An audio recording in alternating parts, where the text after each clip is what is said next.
In today's English lesson, you are going to learn 5 more words and terms we use in English to talk about peace. Not so long ago on this channel, I did an hour-long English lesson about words and terms we use with peace, but I kind of ran out of time. So here are 5 bonus terms that I didn't cover in that live lesson. If you would like to check out that live lesson, at the end of this one, there will be a link to it. If you have been following this channel for any length of time, you know I like to teach English outside, but right now it's really raining, so this lesson will be done inside. Today we are going to cover the terms inner peace, peace of mind, peace of my mind, at peace now, and we'll end with the white dove. And for each one, I will have a sentence that you can practice shadowing with.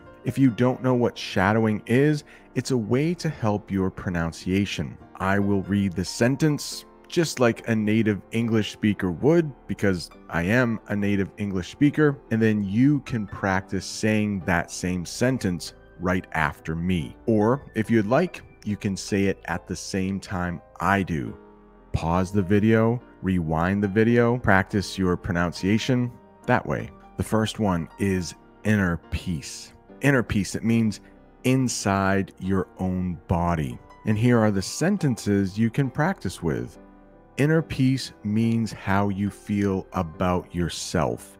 If your mind and body is feeling healthy, you probably have inner peace. For some people, like this man, doing yoga can help you find inner peace. If you are comfortable with yourself, you probably have inner peace. These next two go together.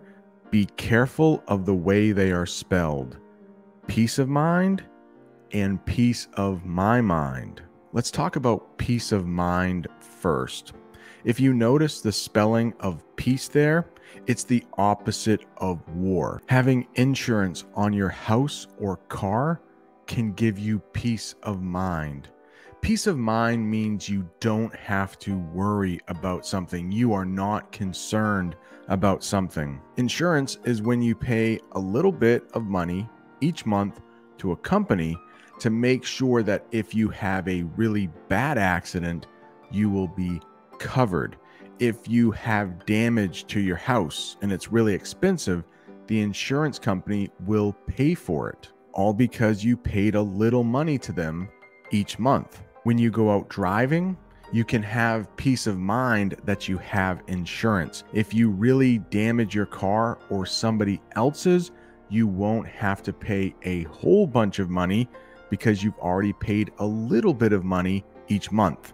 This can give you peace of mind. Let's say you have an English assignment due on Friday, but you want to get it done by Wednesday just so you have peace of mind. You don't have to worry about completing that English assignment. Now, the next one is something you can use when you are really angry or really upset.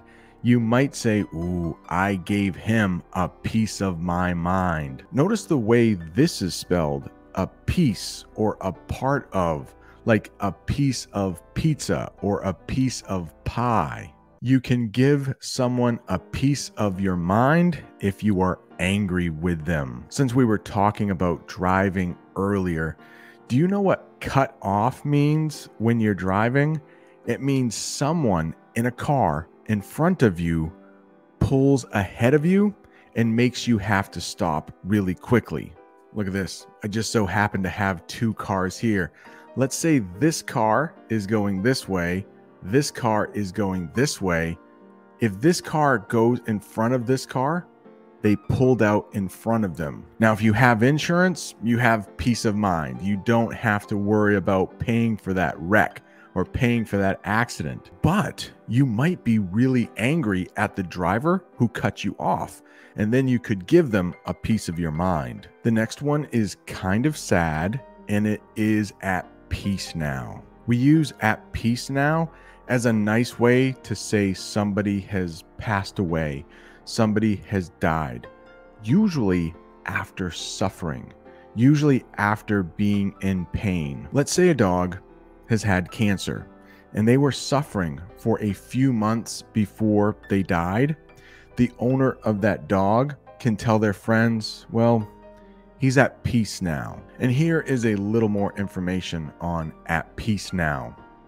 A polite way to say someone has died is to say they are at peace now, especially if someone was suffering a lot before they died. Since that one was not exactly happy, let's end on a happy note. Here I have a white dove for you.